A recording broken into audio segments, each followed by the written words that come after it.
dudes? This is Luke Evans coming at you with Fantasy Nuts Advice, Week 4 recap video. We will go over a few things, notable games, injuries, goods, bads, stuff like that. Stick with me if you like the content. Hit subscribe, hit the thumbs up, leave a comment below. I appreciate y'all tuning in. Let's get to it. Starting it off, let's go Jets versus Titans. Now that was an upset for sure. Obviously, everybody did not expect the Jets to beat the Titans. Keep in mind, the Titans did not have Julio Jones or A.J. Brown. They beat the Seahawks the week before with Julio. So I'm suspecting they have either one of those receivers, they don't lose that game. Derrick Henry still looked like a beast for the most part, but they were putting too much on his shoulders and making him carry the load. It did not work in the end, and the Jets prevailed. Not that the Jets shouldn't get a little bit of credit. I think it was a little bit of a trap game for the Titans. Moving on, let's go Bears versus Detroit. I think that was a nice turnaround for Justin Fields and the Bears. Even though Montgomery went down, we'll talk about that later. They win 24-14. Browns versus the Vikings. Browns hold off the Vikings' potent offense, 14-7. That's a killer offense in the Vikings, I believe. You know, I told you I like Conklin and everything, but Jefferson was the only person doing anything this week with that 7 points. And Browns' defense definitely did a good job keeping them at bay. They pull off the victory, 14-7. All right, next let's go to the Cardinals versus the Rams. I think a lot of people would consider this an upset. Cardinals beat the Rams 37-20. I mean, they beat the brakes off them. It was very one-sided. Cardinals made the Rams look like a pedestrian team. Kyler Murray looks unstoppable. I said this last week. He is just something special. His legs, his arm talent. I just don't think defenses know what to do with him. Going on to the next game, last one to note, Bucks versus Pats. Wow, that was tighter than anybody, I think, expected it to be. 19-17, winning it by 2 points.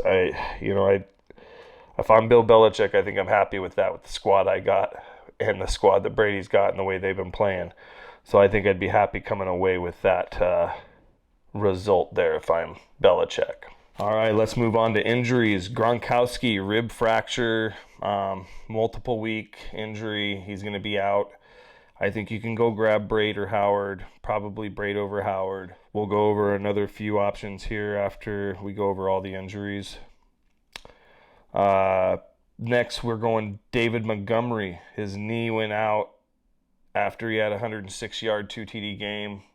That was awesome. I have him in a league, so that worked out for me.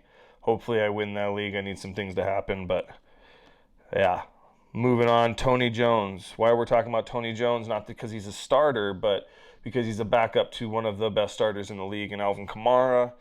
And so if he's out, who's next man up? Let's try to keep an eye on that scenario and see who it is. Logan Thomas goes down with a hamstring in the first series of the game.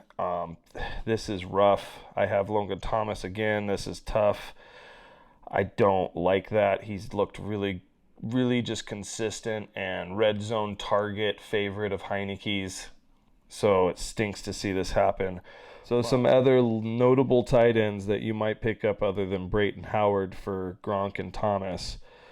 Uzuma with Cincinnati Bengals. He did all right, had 2 TDs last game. I think you can go for that and feel maybe that could be a good play. Dalton Shultz, if he's available, definitely go grab. He's only available in about 51% of leagues, in NFL leagues at least. So guy had a day, 6 receptions, 58 yards and a TD. He's becoming the safety blanket of Dak Prescott. Dawson Knox is becoming that red zone target for Josh Allen. 5 receptions, 37 yards, and 2 touchdowns, meaning in the red zone, right? Dawson Knox. So Josh Allen and Dawson Knox, his favorite red zone target, only owned in 46% of NFL leagues. Go out and grab him. If you can't get any of those guys, here's some guys you should be able to get. Hunter Henry's owned in 12% of leagues. He had a touchdown last night and did okay, so had a decent fantasy game. Tyler Conklin didn't have a good fantasy game, but I think Tyler Conklin will have good fantasy games. I just think it was a fluke. The Browns played the Vikings really well. They only scored 7 points for the first time this year. So I would not expect that going forward. Let's talk about how Carolina used DJ Moore. I thought it was really smart. This is one of my bad calls for the week. I told you to sit DJ Moore, so my bad. But the way they used him in the backfield, the slot, the outside. They made it so Trayvon Diggs could not play man-to-man D. They had to split up into zone, and he did really, really good. Even though Trayvon still had 2 interceptions in that game, DJ Moore had 30 fantasy points. Is it time to worry about Ceedee Lamb? Ceedee Lamb had 9 points last week, 3 points this week. I think it might be more defense than it is anything. Dak is not looking his way right now. Dak's looking at Schultz and his tight ends, and even Amari Cooper's not getting the majority of the work. So you might keep an eye on it, but I don't think it's time to panic just yet. I think you put him maybe in your flex position for right now, and hope he continues to do what he started doing in the beginning of the year. Moving on to one of my notable good calls, DFS League and redraft, was Taylor Heinicke. Come on, man. I told you this guy's a beast. 3 touchdowns, 290 yards, 43 rush yards. The guy has been awesome this year. He had 33-plus fantasy points in PPR league, so 27 in some leagues. Again, he fluctuates, but still, he is now 3 weeks in a row, 20-plus fantasy points every week. I think it's safe to say you can go out and grab Heinicke and play Heinicke on good matchups. Cordell Patterson. What is going on with that, man? Like, Cordell Patterson is 82 receiving yards, 3 touchdowns, 34 rush yards on 6 receptions and 6 carries. At some point, you got to wonder if Atlanta is going to start taking carries away from Mike Davis to give to Cordell because he's doing so much with his opportunity. I would love to see that. I have him in a league, so I'd love to see that happen. But this also may be a good time to sell high, because if they don't continue to use him, or if they don't take targets away and continue to use him like this, then he may lose his fantasy value.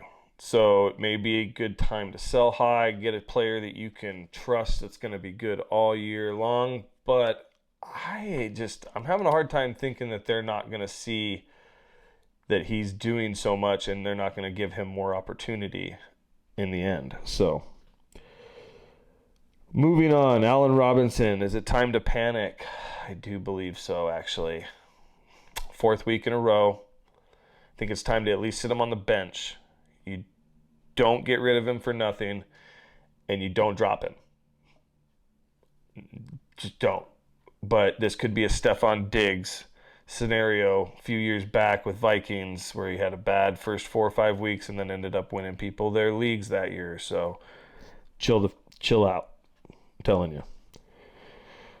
Brandon Ayiuk, I think it's time to panic. I don't own any of Brandon Ayiuk, but I think Brandon Ayiuk is not looking like he's being involved. He's only got 6 receptions on the year, a touchdown, and 58 yards. So that's rough. Debo is the man there right now. Trevor Lawrence looks to be coming in. He likes Debo. It looks like more. So I think I'd be sitting Ayiuk, maybe even trading him for 75, 50 cents on the dollar. So, all right, guys. Well, let's move on and wrap this up by talking about the Raiders and the Chargers game tonight. I think that the Chargers win in a high-scoring affair. I think you can play Mike Williams, you can play Keenan Allen, even Austin Eckler. I hope Herbert has a heck of a game. I need him to have a heck of a game so I can win one of my leagues. I need 34 points between him and Carlson to make this happen. I think that's definitely possible. Carlson has been a great kicker, and Herbert looked great last week. So Another 3-4 touchdown game by Herbert. We'll be good. All right. Anyways, on the other side of the ball, you got Carr. I think you can play Carr, Josh Jacobs, or Peyton Barber, whichever one plays. You should be sitting Drake. I think you could play Hunter Renfrow and Henry Ruggs. I said Henry Ruggs, I believe, gets in burns and turns one. So watch out for Henry Ruggs getting a big long one here on this Chargers D. I feel like that's one of the ways to beat this D. They're so good that you burn them. So Henry Ruggs can do that. I believe this is going to happen. We'll see what happens tonight. I hope it's a good game.